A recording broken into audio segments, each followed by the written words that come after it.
여러분 안녕하세요. 오늘도 성공적인 장기 투자를 위해 정보를 나누고 공유하고 싶고 모든 사항에서 다시 한번 차분하게 생각하길 원하는 생각 채널입니다.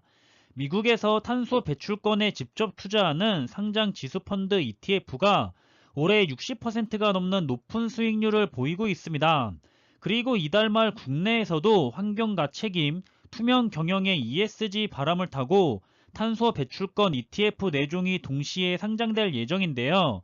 한번 관련된 내용을 살펴보겠습니다.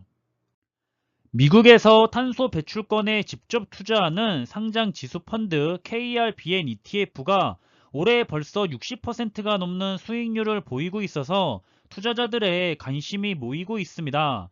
현재까지 탄소 배출권 선물을 직접 보유하고 배출권 가격을 추종하는 ETF는 미국 증시에 상장된 이 KRBN ETF가 유일한데요. 탄소 배출권이 기후변화 대응에 효과적인 수단으로 평가받으며 새로운 투자 자산으로 가치가 상승하고 있기 때문에 최근 많은 관심을 받고 있는 것 같습니다. 이 탄소 중립 탄소 배출권 ETF인 KRBN ETF는 작년인 2020년 7월 28일에 상장돼서 이제 1년이 조금 넘어가는 ETF고요. 상장 후 1년이 조금 넘은 현재까지의 성과는 거의 100%에 가까운 놀라운 성장세를 보이고 있습니다. 올해의 성과만 보더라도 미국을 대표하는 지수인 S&P 500 지수가 무난히 잘 올라가며 20%에 가까운 성과를 보여주고 있지만 탄소 중립 배출권 ETF인 KRBN ETF는 벌써 60%가 넘는 놀라운 성과를 보여주고 있는 걸 확인할 수 있습니다. 이 탄소 배출권은 이산화탄소와 메탄, 이산화질소 등의 온실가스를 배출할 수 있는 권리를 말하는데요. 기업들은 할당받은 배출권 범위에서 온실가스를 사용해야 하지만 남거나 초과하는 배출량은 거래소에서 배출권 형태로 거래가 가능합니다. 각국의 탄소 감축 규제가 강화되는 상황에서 탄소 배출의 비용이 부과되는 방식이 효율적인 대안으로 부상하니까 탄소 배출권은 올 들어서만 가격이 80%가량 증가하는 등 가파른 성장세를 보이고 있습니다. 현재까지 탄소 배출권 선물을 직접 보유해서 배출권 가격을 추종하는 ETF는 앞서 보여드린 미국 증시에 상장된 KRBN ETF가 유일합니다. 국내에도 탄소 관련 ETF가 있긴 하지만 대부분 탄소 배출량이 적은 기업을 편입하는 정도라서 탄소 배출권을 직접 보유해 가격을 추종하는 개념에 투자하는 거리가 먼데요. 그러나 국내에서도 곧 탄소 배출권에 투자하는 ETF가 출시될 예정입니다. 최근 신한자산운용과 삼성자산운용, NH아문디 자산운용의 탄소 배출권 관련 ETF 4종이 거래소 상장 예비 심사를 통과했다고 하고요. 자산운용 업계는 이르면 오는 9월 30일에 국내 최초의 탄소 배출권 ETF 4종이 동시에 상장할 것으로 예상하고 있습니다. 신한자산운용은 유럽에 투자하는 상품과 전 세계에 투자하는 상품을 각각 한 종씩 총 2종을 출시할 계획이고 삼성자산운용과 NH아문디 자산운용은 각각 유럽과 전 세계에 투자하는 ETF를 한 종씩 상장할 예정이라고 하는데요. 아직까지 조금 더 자세한 상품에 대한 자료가 공지가 되지 않아서 앞으로 조금 더 자세한 설명 자료가 올라온다면 영상으로 정리해서 여러분과 공유하도록 하겠습니다. 현재 유럽의 경우 세계 탄소 배출권의 80% 이상이 거래되는 최대 규모의 거래 시장인데요. 개인 투자자가 직접 투자할 수 있지만 거쳐야 하는 절차가 복잡하다고 합니다.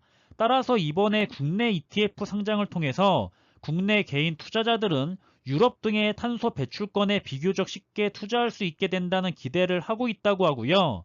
자산운용업계는 탄소 배출권이 기후변화 대응에 효과적인 수단으로 평가받으며 새로운 투자 자산으로 가치가 상승하고 있기 때문에 유럽과 글로벌 탄소 배출권에 투자하는 ETF 출시를 생각하게 됐다고 투자자들에게 전하고 있습니다. 국내 증시에서도 최근 1년간 ESG 상장 지수펀드 ETF 10개 중 7개가 25%가 넘게 상승한 것으로 나타났습니다. 국내 증시에 상장된 10개 ESG ETF 상승률을 분석한 결과고요. 상승률이 높은 ETF는 연 상승률이 40% 이상인 것도 있었는데요. 저도 많이 들어본 ESG 상품인데 바로 포커스 ESG 리더스 ETF입니다. 금융 투자 업계는 투자자들의 ESG에 대한 관심이 높아지면서 앞으로도 ESG ETF에 대한 투자도 꾸준히 늘어날 것으로 전망하고 있고요. 이번에 상장되는 글로벌 ESG ETF는 보다 투자자들의 선택의 폭을 늘려주는 계기가 되지 않을까 싶은데요. 저도 그렇지만 아마 많은 분들이 국내 대상 한정보다는 글로벌을 대상으로 투자되는 상품에 관심이 많을 거라 생각하고 있습니다. 이 탄소 중립, 탄소 배출권 ETF는 최근에 투자자들의 가장 중심이 된 ESG의 중요성이 부각되면서 기업들 역시 부가적인 요소가 아니라 필수로 지켜져야 하는 사회적인 요구로 받아들여지고 있습니다. 점점 더 환경에 대한 문제가 심각해지고 있기 때문에 단발성의 투자 섹터는 아니라고 여겨지고요. 앞으로도 더욱 심각하게 환경 문제를 다룰 거고 거기에 맞게 점점 더 규제는 까다로워질 거라 생각하기 때문에 장기적인 투자의 관점에서 환경에 관심이 많고 신재생 에너지와 같은 투자 섹터에 관심이 있으신 분들은 한번 곧 상장될 국내 탄소 배출 관련 ETF 상품들도 눈여겨볼 만한 상품이 되지 않을까 생각이 됩니다. 정말로 우리 일반 사람들은 아직까지 기후 변화에 대해 심각하게 여기고 있는 것 같지는 않지만 실제로는 이대로 수년만 지나면 우리 인류가 생존하기 힘든 만큼 지구가 망가져버리는 위기에 처해 있습니다. 그래서 각국의 정부들도 그것을 해결하기 위한 친환경 에너지, 신재생 에너지와 같은 부분에 아낌없이 투자를 하면서 각종 법으로 규제를 하는 것이고요. 기업들도 살아남기 위해서 같이 변화하고 있고 변화해야만 살아남을 수 있기 때문에 이런 친환경 에너지와 신재생 에너지와 관련된 투자 섹터는 정말 장기적인 관점에서 좋은 투자 섹터라고 생각하고 있습니다. 한번 관련된 분야에 관심이 많으신 투자자분들은 놓치지 마시고요. 저도 조금 더 상세한 정보가 공개가 된다면 다시 영상으로 정리해서 공유하도록 하겠습니다. 그럼 이번에 준비한 내용은 여기서 마무리하겠고요. 남은 하루의 시간도 행복하고 즐거운 시간으로 여유 있게 보내시길 바라겠습니다. 항상 준비한 내용들이 여러분들이 투자하는 데 있어서 많은 참고가 될 수 있는 좋은 영상이 되기를 바라고 있고요. 심리적으로도 그리고 좋은 정보로도 도움이 되었으면 좋겠습니다. 그럼 영상이 도움이 되셨다면 구독과 좋아요 부탁드리고 저는 다음에 더 좋은 정보들로 찾아뵙겠습니다. 감사합니다.